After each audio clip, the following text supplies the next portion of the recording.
after a chaotic end to the 1990s, marked by ring rust, canceled fights, and questions surrounding his future. Mike Tyson entered the year 2000 with much to prove. Nearly a decade removed from his reign as the undisputed heavyweight champion, Tyson was now a fading icon, battling not only his opponents, but the relentless passage of time. At 33 years old, the boxing world still watched with anticipation, wondering if Iron Mike could summon even a flicker of the menace that once made him the most feared man in sports. What followed in 2000 was a year of brief resurgence, bizarre moments, and the lingering sense that Tyson's story, though still being written, was drifting further away from its prime chapters. Fight 51, January 29, 2000 versus Julius Francis.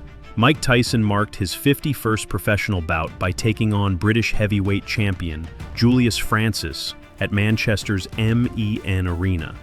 It was Tyson's first fight outside the United States in nearly a decade. Francis, though a seasoned domestic fighter, was widely viewed as outmatched and entered the bout as a 16-1 underdog. From the opening bell, Tyson wasted no time asserting his dominance, scoring 2 knockdowns in the first round alone with quick hooks and uppercuts. While Francis showed heart by rising both times, it was clear he was in deep trouble. Round 2 followed a similar script. Tyson knocked Francis down 3 more times in a matter of seconds, with the 5th knockdown delivered via a brutal right uppercut, proving the final blow. The referee waved off the contest just 58 seconds into the round, awarding Tyson a second-round TKO victory. The performance was explosive and entertaining, reminding the world of Tyson's raw power. But despite the emphatic finish, there were signs that Tyson was no longer the relentless force of his youth. His movement was slower, his timing occasionally off, and the quality of opposition raised questions. Nonetheless, the spectacle proved Tyson could still draw global attention and knockouts. Fight 52, June 24, 2000 versus Lou Savarese. Mike Tyson's 52nd professional bout took place in front of a raucous crowd at Hampden Park in Glasgow, Scotland, as he faced off against Lou Savarese, who entered the ring with a solid 39-3 record and ambitions of derailing Tyson's return to form. But the fight was over almost as soon as it began. Just 12 seconds into the opening round, Tyson dropped Savarese with a thunderous left hook.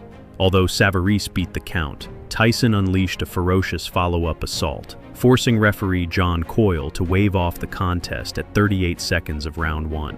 One of the quickest stoppage wins of Tyson's entire career. In the chaos that followed, Tyson accidentally knocked down the referee in the frenzy to finish the fight, further fueling his unpredictable reputation. But the night wasn't remembered solely for the blistering knockout. In the immediate aftermath, Tyson gave one of the most infamous post-fight interviews of all time. In an unhinged rant directed at Lennox Lewis, Tyson screamed, "I want your heart. I want to eat his children. Praise be to Allah." It was a moment that sent shockwaves across the boxing world, simultaneously confirming Tyson's raw aggression was still intact, while raising serious questions about his mental state. Though brief, the Savarese fight added yet another layer to Tyson's mythos. Devastatingly powerful in the ring, utterly volatile outside it. Fight 53, October 20th, 2000 vs. Andrew Golota. After a brutal but bizarre win over Lou Savarese, Tyson returned once more in 2000 to face Andrew Golota, a former heavyweight contender with a reputation for power and resilience. The bout took place at Madison Square Garden, marking the final Tyson appearance of the year. From the opening bell, Tyson attacked aggressively, cutting off the ring and forcing Golota into the corner. As round 2 ended, Tyson had clearly established control, landing the heavier shots and applying relentless pressure. But what happened next shocked the crowd. Between rounds, Andrew Golota stunned his corner by declaring he would not continue. Despite the pleas of his trainer and team, Golota stood firm, walking away from the fight just moments before the 3rd round was set to begin. Referee Frank Garza approached him with a final warning, letting him know there was still time to re-enter the fight, but Golota refused. With no choice, Garza turned to Tyson's corner and officially declared him the winner by technical knockout.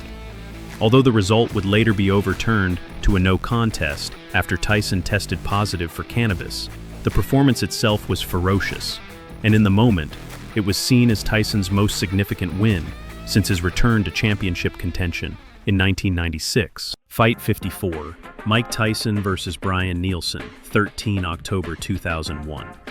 Following nearly a year-long suspension after testing positive for cannabis, Mike Tyson planned to return to the ring against David Izone in June 2001.